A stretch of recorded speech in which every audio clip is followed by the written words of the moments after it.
The biggest thing people get wrong about millionaires is that they think that they all earn a crazy high 6 or 7 figure salary, when in reality, the most important factor is when you start saving and investing.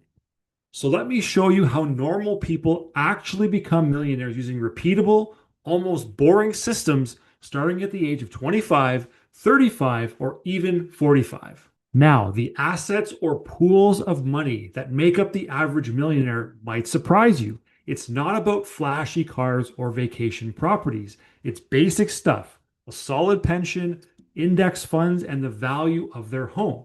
And famed financial educator Dave Ramsey did a study of 10,000 millionaires in the US, and he came up with some great data on this point. 80% of millionaires invest in their own company pension plan. 75% of those people also invest in other assets, and the average millionaire paid off their mortgage on their own home in just over 10 years. So think of those three things as the key pillars that anybody can use to build wealth. And yeah, I mean anyone. I started with no knowledge and a negative $20,000 net worth and still got there. And Dave Ramsey's study also revealed that 79% of millionaires do it all on their own without any kind of inheritance. But why are these three assets so powerful then? Why are these the three key things that you should focus on? Well, number one, your work pension is your secret weapon. And listen to me when I say this. It is the easiest money you will ever make, and it comes with the highest return possible for such a low level of risk. You just tell your employer you want to opt into the program, and they start taking 2, 3% off your paycheck and then matching it, which is a 100% return on your money. And for most people, all you have to do is send one email to an HR rep or check a box on a form to set it up. Then you're automatically stacking your own cash and your company is doubling it. And looking at some real world examples, when we make $50,000 a year and contribute 2%, that's $1,000. Then your employer matches it, so you get $2,000 a year.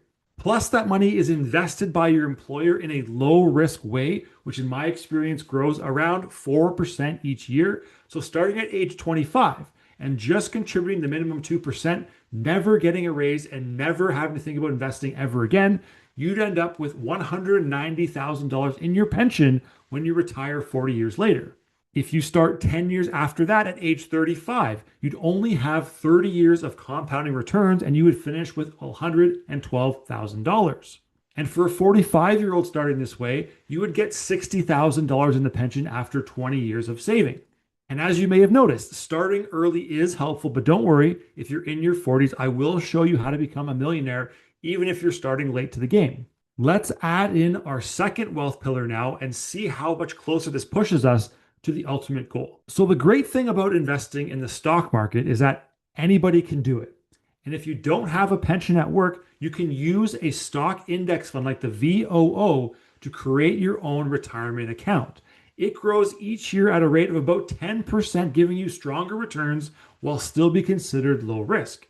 And if you want a clear path to start investing in stocks, grab my free checklist link below. Now, the other powerful benefit when you're using stocks, you can invest them inside a tax sheltered account and keep your money growing instead of sending part of it off to the government each year. So if you were going to put 3% of your $50,000 salary each year into the VOO, starting at age 25, you'd be contributing $1,500 annually or $125 a month. And after 40 years at age 65, you'd have put in about $60,000, but you'd have a pot of money worth about $660,000, all from the growth of the VOO index fund. Combine that 660 with the 190 from your pension, and you're pretty close to the $1 million mark. For a 35-year-old starting at zero after 30 years, you'd have $246,000 and a $360,000 total after adding in your pension. A 45-year-old would get $85,000 from stocks, so $145,000 when you add them together with the pension, all automatically generated in the background without much thought or impact on your life. Now let's add in that final pillar to get inside millionaire status. Having a roof over your head is a basic human need, and I believe buying your home is the better choice for the majority of people versus renting because it creates a forced savings account. You have to pay your mortgage or the bank takes the house. It's pretty simple. Real estate can also rise in value or appreciate, and having a paid off home when you retire that has increased in value means you can sell it to cash out, which strengthens your money position. As you're aware, most mortgages are paid off in 25 years. So let's use that number for our scenarios and a home price of $350,000. Definitely not flashy, but realistic given the $50,000 annual salary we are working with.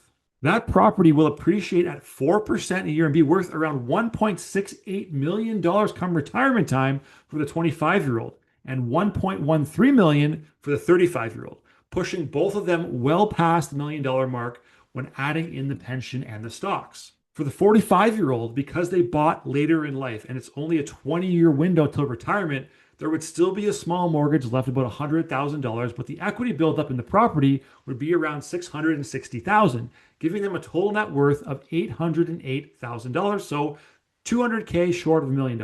But to make up this gap, what I would do is increase the contributions to stocks in pillar number 2 from 3% to 10%. So instead of investing $125 a month, it would be $415. And I know that sounds like a big jump, but I would also focus on increasing your salary from 50K to 55 or 60. Then the additional investment wouldn't feel like a huge difference because you'd be earning more. It would bring your index fund return from 85,000 up to 285,000 and get you to $1 million net worth.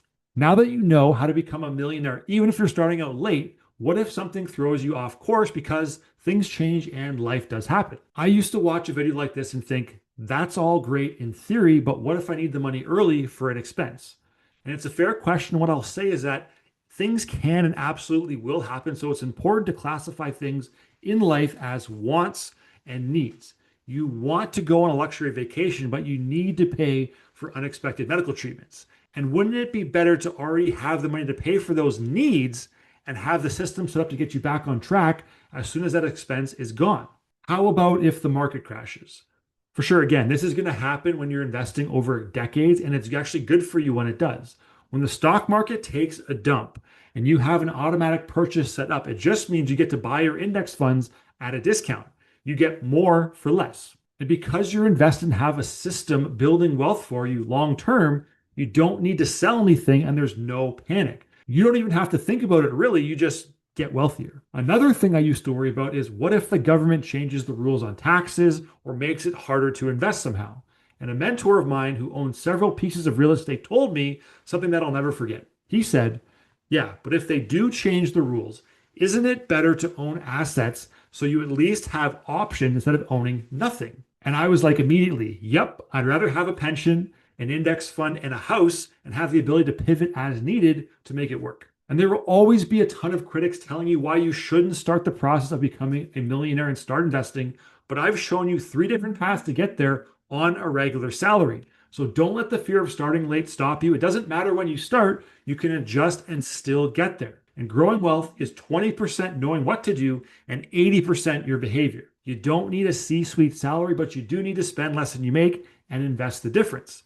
And once you grow your net worth to 100K, you can actually start to build wealth even faster. It's considered the crossover point where things really start to take off. So to see how to do that in half the time it takes the average person, check out this video next.